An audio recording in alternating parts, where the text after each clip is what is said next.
Have you ever felt just completely torn between being the strong, silent leader that everyone relies on and, being this exhausted caretaker who desperately wants someone else to make a decision for once? Oh, man, yeah. I mean, we've all been there. Right, like that exact feeling. You're holding the map, everyone is looking at you, they're expecting direction, and inside, a tiny voice is just screaming, I don't know where we are either. Yeah, and it doesn't matter the scale, really. Exactly. If you've ever been in any position of responsibility, whether you're managing a massive division at a corporate office, captaining a local sports team, or honestly just trying to keep your family functioning on a Tuesday morning, you know exactly what I'm talking about. This is so heavy. It is. We treat leadership like it's a single switch you just flip in your brain. Just be more decisive. Just be more empathetic. But what if it's actually, an entire psychological ecosystem? Yeah, it's the universal weight of being the one who has to stay, the one who has to figure it out. And you're entirely right. We do a really terrible job of teaching what that actually looks like internally. We really do. We give people these flat, one-dimensional models of leadership. We essentially just tell them to flex a single muscle harder. Yeah, just try harder. But today we are looking at a blueprint of the human mind that totally shatters that flat model. We're doing a deep dive into this really fascinating stack of creative reflection notes. Such a great document. It really is. It maps out the inner architecture of a psychological construct named Bannock, who's also known as the captain. And I want to set the stakes right away for you listening. This isn't just like a quirky character study. This is a profoundly detailed surgical blueprint for ethical stewardship. Right. It breaks leadership down into 11 competing and sometimes completely conflicting subpersonalities. Yeah. Which is honestly the only way a human being can actually sustain the weight of responsibility over a long period. You can't be the disciplinarian, the visionary, the caretaker, and the diplomat all at exactly the same time using the same psychological tools. Yeah. You'd break. Exactly. What makes this blueprint so compelling is how it takes a massive abstract concept like responsibility and just slices it into these highly specific, relatable facets. Each part has its own taste profile, its own fears, and its own deeply human quirks. Okay, let's unpack this. Let's start with the big picture. Before we get into the 11 specific parts, we have to understand the core operating system of this entire construct. Who is Bannock McBain? Right, so he is the subpersonality of moral steadiness and chosen duty. And there's this beautiful contrast established right at the beginning between Bannock and another internal entity named Addie, where Addie preserves wonder, Bannock preserves trust. That distinction is the absolute bedrock of everything we're going to talk about today. Wonder is expansive, It's playful. It asks, what if? And looks toward the horizon. But trust is structural. Trust is about preservation and boundary lines. The Bannock construct is the part of the self that scans a room and asks 3 very specific, very heavy questions. Who needs guidance? Who needs protection? And who needs someone to stay? Notice what is totally absent from those questions, by the way. What's that? There's no ego in them. None of those questions are about ambition or glory or taking territory. Precisely. This construct does not seek authority for the sake of domination. It activates because it notices when people are drifting. Right. Like when a team is disorganized or when a family member is carrying way too much alone or when an organization has just completely forgotten its core purpose. The goal is direction, shelter, and morale. And that brings us to the central philosophy that governs this entire internal system. It's called Led Under Starlight. Now, in our modern culture, we almost always expect our leaders to be the sun. Oh, absolutely. We want the blazing, all-powerful visionary who just banishes all the darkness, who has all the answers, who walks into a boardroom or a living room and instantly clears away all the confusion with their sheer brilliance. But this psychological model explicitly rejects that. It does, because being the sun is ultimately an unsustainable performance. No one can do that forever. The Starlight philosophy argues that leadership is not about being the sun. It is about helping people navigate when the path is dim. I love that image. Right. Think about the physical reality of starlight. It doesn't overpower your vision. It doesn't erase the night. It doesn't pretend the darkness is gone. It just gives you exactly enough light to keep moving forward. Okay, I hear that, but let me play devil's advocate and push back a little. Sure. If we're in a true crisis, don't people panic if their leader admits they only have enough light for the next few steps? I mean, if I'm on a sinking ship or if my company is facing bankruptcy tomorrow, I don't want starlight. I want a flare gun. I want someone who Absolutely. 100% knows the exact way out and banishes all doubt. It's a totally fair reaction. It really is. But think about what happens when a leader fakes that level of blazing certainty in a complex crisis. They usually mess up. Yeah, they make catastrophic unforced errors because they cannot admit what they don't know. What's fascinating here is how emotionally grounded this Starlight philosophy is. It isn't about a lack of urgency. It's about not faking omniscience. Ah, okay. It allows a leader to be a steady point of orientation without having to, like, eliminate the pain, the fear, or the uncertainty of the people they're leading. If you pretend the darkness isn't there, your team stops trusting you because they can clearly see the dark. Right. They know you're lying to them. Exactly. By acknowledging it, you validate their reality, which actually builds deeper trust. You don't have to fix the universe. You just have to be a reliable reference point. That makes a lot of sense. You become dependable without needing to be worshipped, which actually preserves the agency of the people you're leading. But of course, a mind that is constantly trying to be that reference point is going to run into trouble. What is the shadow side of this? Because there's always a shadow. Always. The blueprint calls it burdened leadership. Burdened leadership. Yeah. If you are the one who is always holding the lantern in the dark, it's incredibly easy to start believing that you are never allowed to stumble. The toxic trap of this construct is the internal monologue that says, I must always be strong, I must always be useful, I'm not allowed to be lost, tired, selfish, doubtful, or in need. Wow. I am not allowed to be in need. If you are listening to this right now and you are the designated fixer in your family or the person at work who catches everyone else's drop balls, I bet that line just made your stomach drop. Oh, for sure. Because that is the trap, isn't it? If you're the sun, you can't ever have a cloudy day. And that is exactly why this psychological architecture shatters into 11 distinct pieces. To prevent that shadow of burdened leadership from crushing the individual, the psyche distributes the weight across a literal crew. A healthy mind delegates. Yes. So let's look at how this mind delegates the foundation of care and consistency. Right, the bedrock. Because before a leader can cast a vision or fight a battle, they have to actually sustain the people around them. And the first facet of this foundation is a subpersonality named Alexa Orlando, the loyalist. The core psychological concept here is loyalty as action rather than sentiment. Which is such a vital distinction. I mean, it's so easy to feel loyal. You can sit on your couch and feel intense loyalty to your friends or your company. But doing it is harder. Way harder. Alexa represents the show up every time mode. It's the belief that care is proven exclusively through repetition. Yeah, it's the mundane execution of devotion. Remembering the birthdays, tending the gardens, finalizing the spreadsheets that no one else wants to touch. The psychological profile here is built around someone who stays when things are no longer glamorous. And the blueprint gives us these vivid, grounded symbols for her. A pressed flower journal, homemade chicken pot pie, a really practical cottagecore aesthetic. Her voice is warm, firm, like someone who's already rolling up her sleeves. She turns abstract values into dependable behavior. But if we're looking at this clinically, if your entire identity is based on showing up for other people and proving your care through constant, relentless service, doesn't this level of devotion just turn you into a doormat? It frequently does. How does this part of the brain keep from being completely exploited? Honestly, often it doesn't, and that is its inherent flaw. The shadow side of the Alexa construct is profound resentment. Oh, that makes sense. Yeah, when a person operates heavily in this mode, they can become over-responsible and self-sacrificing. It breeds a condition of quiet martyrdom. Because she operates from a fear of letting people down, she just assumes that if she doesn't do the work, the entire system collapses.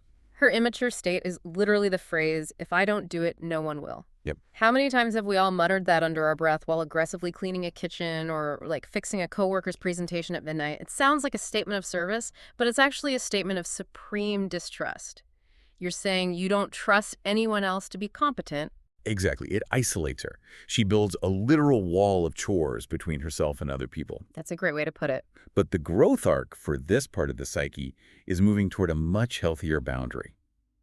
The mature realization for the loyalist is, loyalty includes staying loyal to myself.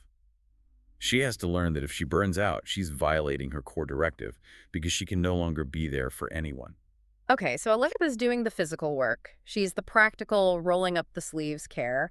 But physical care isn't enough to hold a group together. You also need emotional labor. Right. And that leads us to the inherent friction that summons the next subpersonality, because Alexa's way too busy doing the dishes to monitor the emotional temperature of the room. For that, the brain switches over to Laura Brown, the good girl. Laura's core concept revolves around helpfulness, emotional memory, and the immense psychological burden of moral approval. She is the dutiful helper. She remembers what people need before they even realize they need it. She's the one tracking the allergies for the team lunch, monitoring the tone of an email to make sure it doesn't sound too harsh. Very careful. Yeah, her profile is polite, earnest, careful, and sometimes overly apologetic. Let's really analyze the mechanics of Laura, because she is driven by a completely different engine than Alexa. Alexa acts out of a sense of duty and the desire for structural reliability. Laura acts out of an intense, almost desperate need for moral approval. Oh, I see. Her absolute deepest fear is disappointing others or being perceived as selfish. She's basically paying rent for her existence by being helpful. That is the perfect encapsulation of the good girl archetype. And because she is paying rent with helpfulness, her defense mechanism is intense people-pleasing. She becomes perfectionistic, quietly anxious, and utterly incapable of saying the word no. The immature shadow side of Laura believes, I have to be good so people will keep loving me. Which is such a fragile, terrifying way to move through the world. Right? Because the exact second you aren't perfectly accommodating, you feel like your right to be loved just evaporates. And in a leadership context, a leader operating strictly in Laura mode is actually a massive liability, aren't they? Without question. A leader who cannot be honest because they are terrified of disappointing someone is dangerous. Yeah, they'll just agree to unrealistic deadlines. They will hide bad news from their team to avoid making people sad. They'll let toxic behavior slide because confronting it would make them feel mean. But the blueprint offers a really profound, mature realization for her. Goodness without honesty becomes a cage. If you're just accommodating people, you aren't actually being good to them. You're just managing their reactions. That's a great distinction. And there's a specific mechanical detail here that is so fascinating. The text explicitly states that to stay balanced, Laura specifically needs to draw on external rebellious forces. It mentions she needs Sam-style rebellion or Val-style boundaries. Right. It implies that the good girl literally cannot save herself. She requires the psyche to inject a little bit of rebellion from other parts to keep her from being consumed by her own accommodation. It's a brilliant systemic failsafe. A healthy inner ecosystem requires friction. You can't just be purely accommodating. You need a mechanism that actively resists being well-liked in order to protect the integrity of the whole system. So Laura and Alexa build this foundational layer of care. They track the logistics and the emotional memory. But eventually, a leader realizes that providing care isn't just about doing chores or remembering preferences. It's about creating a physical and psychological environment where people actually feel secure enough to rest. Yes, you have to build a sanctuary. And that transition requires a completely different kind of psychological armor. Enter Bobby and Nicole, the protectors of sanctuary. Let's start with Bobby Jasmine, the gentle giant. The core concept here is strength that comforts instead of dominating. I picture Bobby as the psychological equivalent of a load-bearing wall, but the entire wall is wrapped in soft velvet. That's a great image. His profile is incredibly grounded. He's associated with a pet pebble, cookies and milk, cozy games. His internal voice is soft, warm, slightly shy, but deeply sincere. He's physically and emotionally sturdy, but his defining motivation is that he does not want to intimidate. Think about the typical male socialization of leadership, which is often about, taking up as much space as possible and projecting invulnerability. Right, the alpha male thing. Yeah, and Bobby is the exact inversion of that. He carries immense weight for the group, but his primary function is emotional repair. When a team is overwhelmed, scared, or embarrassed, Bobby is the part of the leader that softens the room. But his fear is what really gives this away. He is terrified of hurting people by being too much, too strong, or too clumsy with emotion. Right, he is hyper-aware of his own footprint. Yeah. And that leads directly to his shadow side. Much like Alexa, Bobby hides his own needs, but his motivation is different. Well, Alexa hides her needs because she thinks she's the only confident one. Bobby hides his needs because he thinks his own pain would be a burden to the people he's trying to protect. His immature phase operates on the logic. I'll carry everything so nobody else has to. Which sounds incredibly noble on paper. It sounds like the ultimate sacrifice. But is it? No, it's a denial of his own humanity. By refusing to ever be the one who needs help, he inadvertently separates himself from the very community he's trying to build. He makes himself a martyr, which just makes everyone around him feel guilty. Oh, wow. Yeah. The mature realization for Bobby is simple but earth-shattering for a caretaker. Friends are not burdens. Neither am I. To realize that taking up space with your own needs doesn't make you a burden, that changes everything. So Bobby makes the immediate room feel safe. But Bobby is just one person. To scale that feeling up, you need Nicole Kalani, the Islander. Nicole's core concept scales up from personal comfort to environmental sanctuary. She represents water memory and protective belonging. She's the safe harbor mode of the psyche. The blueprint gives her these incredibly visceral sensory details. Like, you can almost smell the ocean when you read her section. Salty, sweet, tropical pastes, a shell bracelet, coconut fish stew. Very evocative. And her hidden quirk is so telling. She gives names to every stray animal she meets, even if she only sees them for 3 seconds. If we connect this to the bigger picture, naming a stray is an act of granting identity. It's a psychological compulsion to make sure nothing in her vicinity feels lost or forgotten. In a leadership ecosystem, Nicole represents the capacity to create a culture of refuge. Right. When an organization goes through a brutal layoff or a family goes through a profound loss, you don't need the visionary or the disciplinarian. You need the islander to make the environment feel like home again. But the shadow side of the islander is the trap of the island itself, and this is where it gets dangerous. Exactly. An island is surrounded by a moat. The blueprint explicitly notes that Nicole's shadow is isolation. She can retreat into nostalgia or protect her peace so aggressively that she actually avoids necessary confrontation. Her immature self says, if I stay on my island, nothing can hurt me. Yeah. We see this in corporate cultures all the time, don't we? A team gets battered by the market, so the manager turns the department into a family. They insulate themselves. They prioritize harmony above all else. But in doing so, they become an echo chamber. Oh, absolutely. They refuse to interact with the messy reality of the rest of the company because it threatens their sanctuary. Building a sanctuary can easily devolve into building a fortress. Yeah. You become so focused on keeping the bad things out that you build walls so high, you end up trapping your own people inside. You stop growing. You avoid the hard, messy actions required to actually solve external problems. And that sparks her mature growth arc, the realization that a sanctuary can have doors, not walls. A true leader provides a safe harbor, but it has to be a harbor that resupplies people so they can go back out into the world, not just a place for them to hide forever. Which serves as the perfect psychological transition, because eventually, you cannot lead from an island. The sanctuary must open its doors. And when it does, the leader is thrust into the bright, unforgiving reality of the public eye. The private safety of Alexa, Laura, Bobby, and Nicole is no longer enough. You have to stand up in front of the crowd. You have to cast the vision. You have to absorb the projections of hundreds of people. It's a huge shift. So let's examine the parts of this mind designed specifically to handle the burden of the public eye.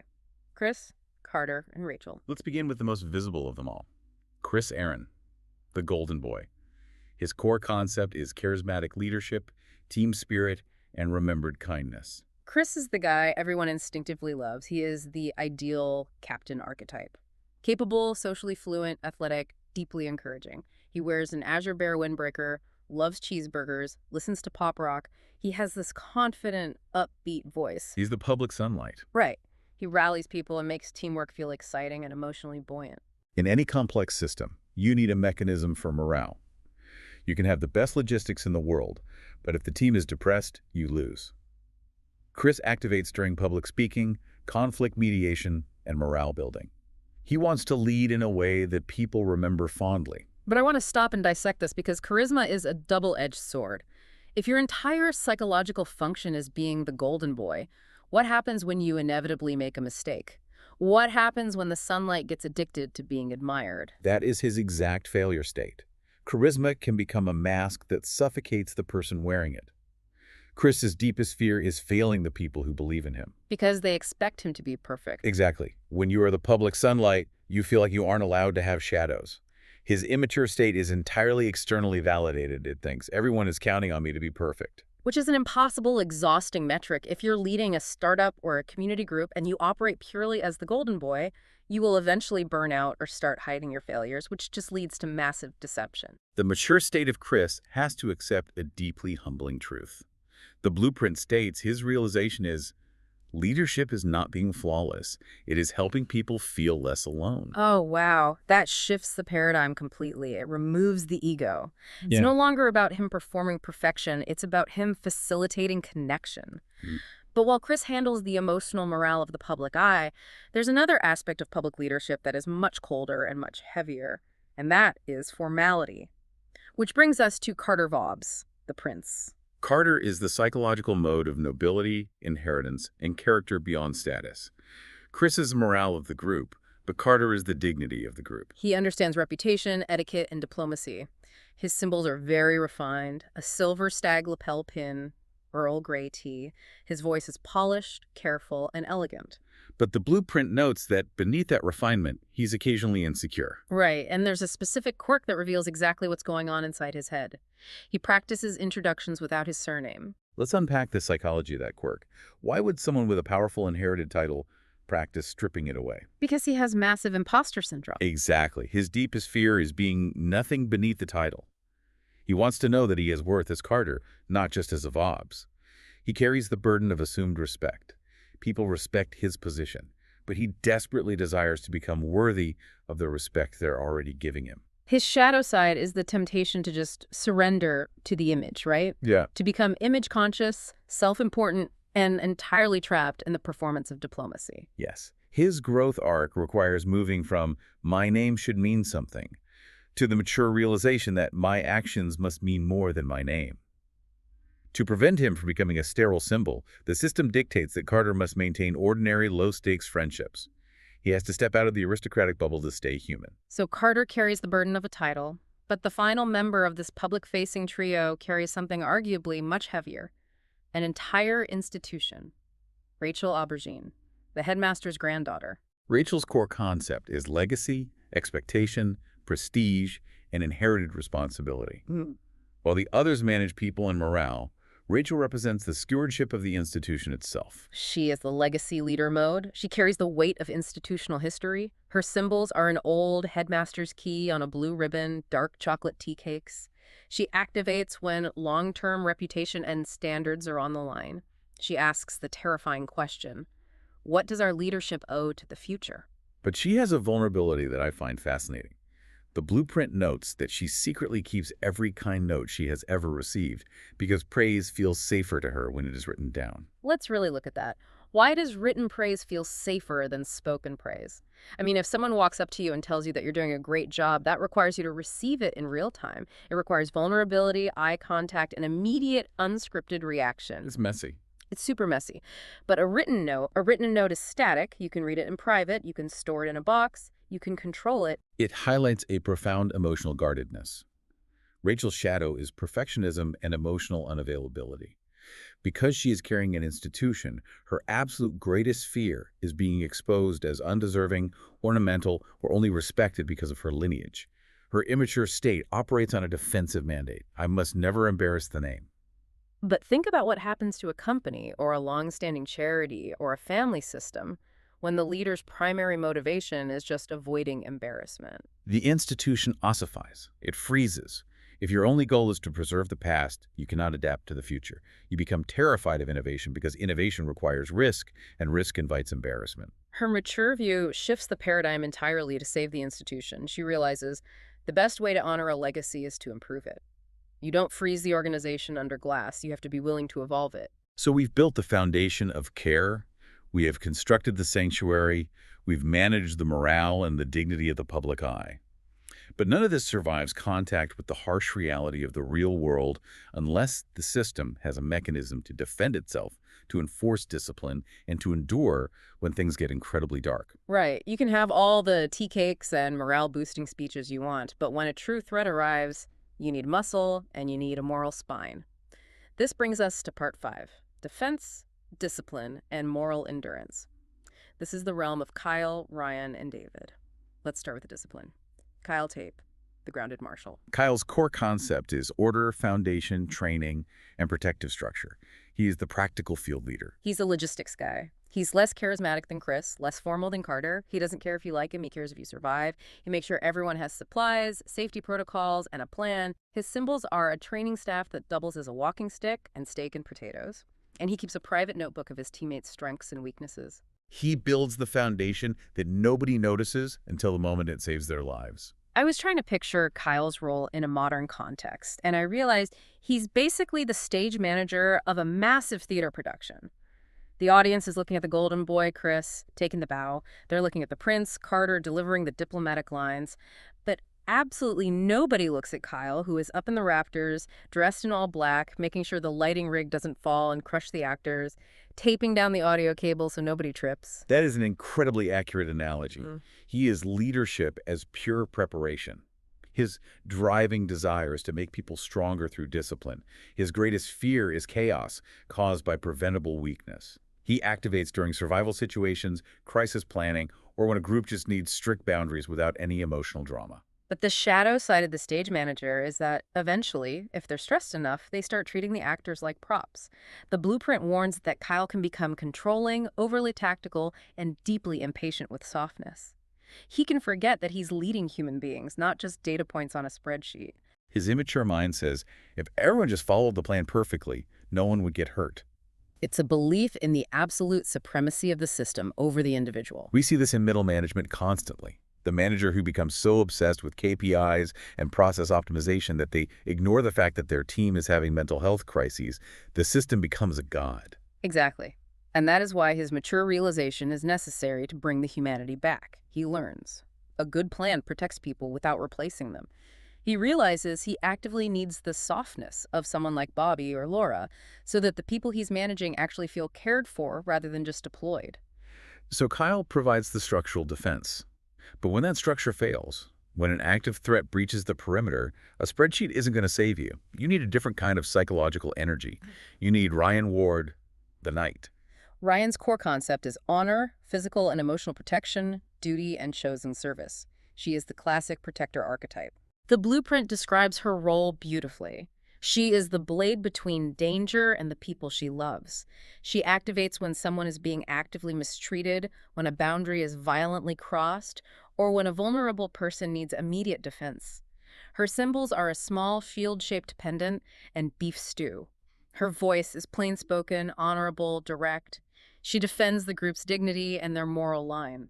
But she has this deeply endearing, somewhat tragic hidden quirk. Oh, I love this part. She writes formal vows for ordinary, mundane tasks and then gets embarrassed and tears them up. It's so revealing. It shows how desperately she wants everything to be imbued with high meaning. She wants to elevate the mundane into the sacred.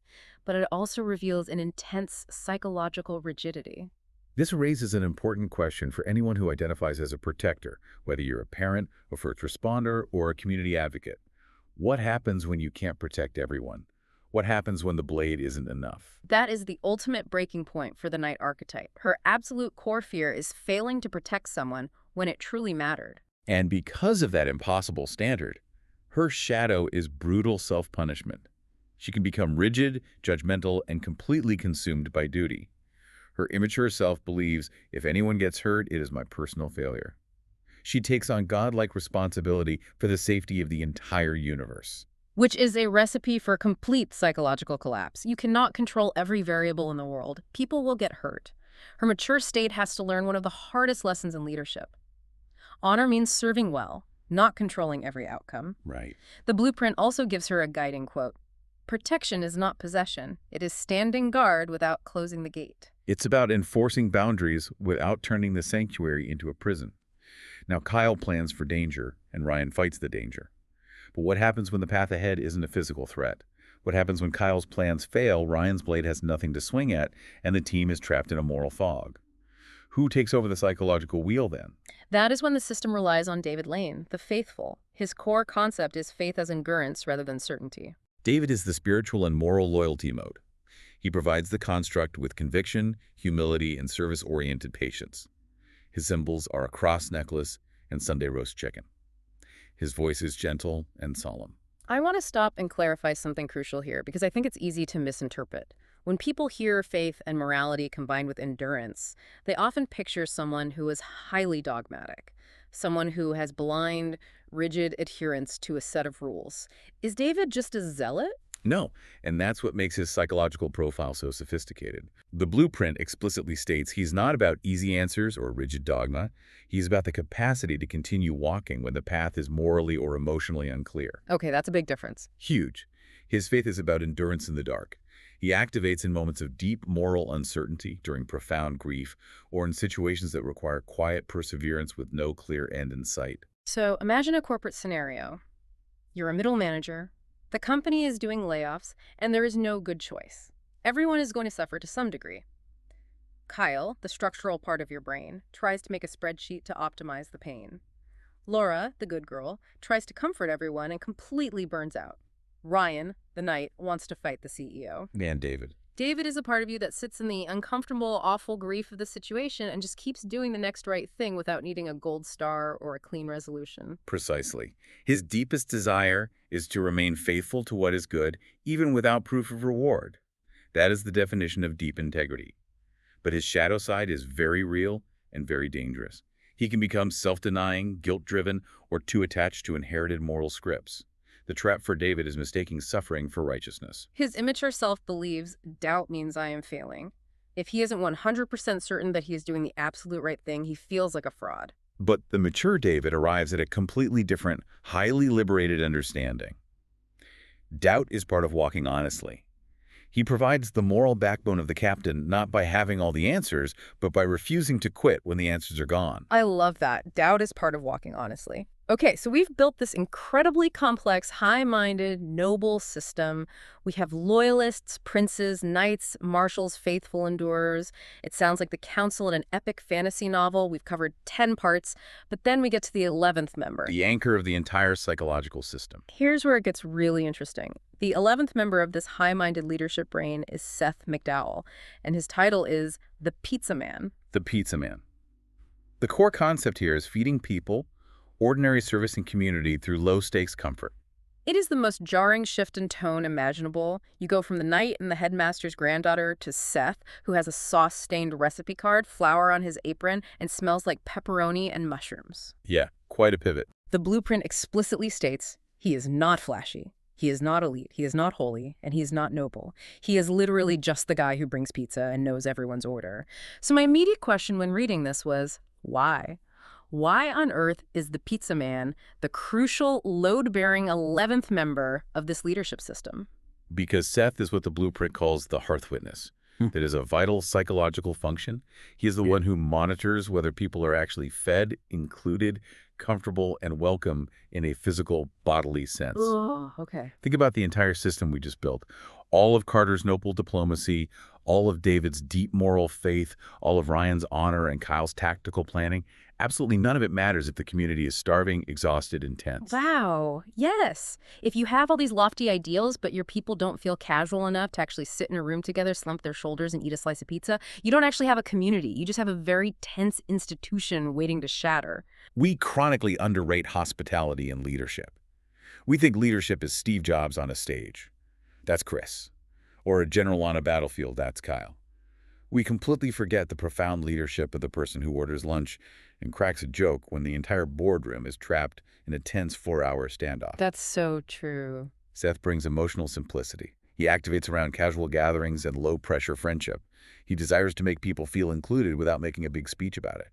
His guiding philosophy is people open up faster when they have a plate in their hands. His hidden quirk is that he remembers everyone's specific pizza order, but pretends it is not a big deal. He sneaks care into the system.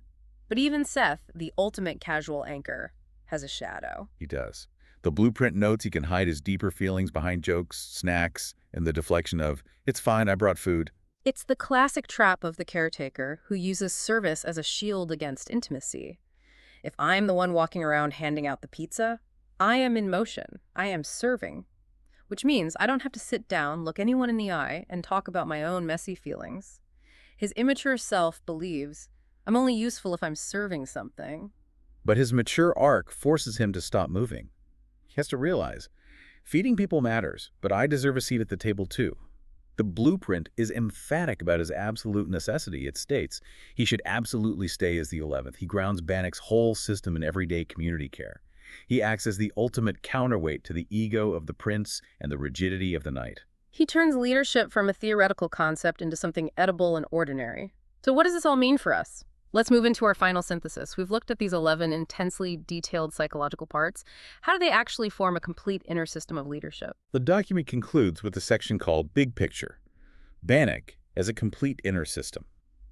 It explicitly states that true leadership is not a monolith. The captain is an inner model of ethical stewardship composed of all these parts operating in a delicate, shifting equilibrium. Let's run through the final checklist provided in the blueprint because seeing them interlog is incredibly satisfying.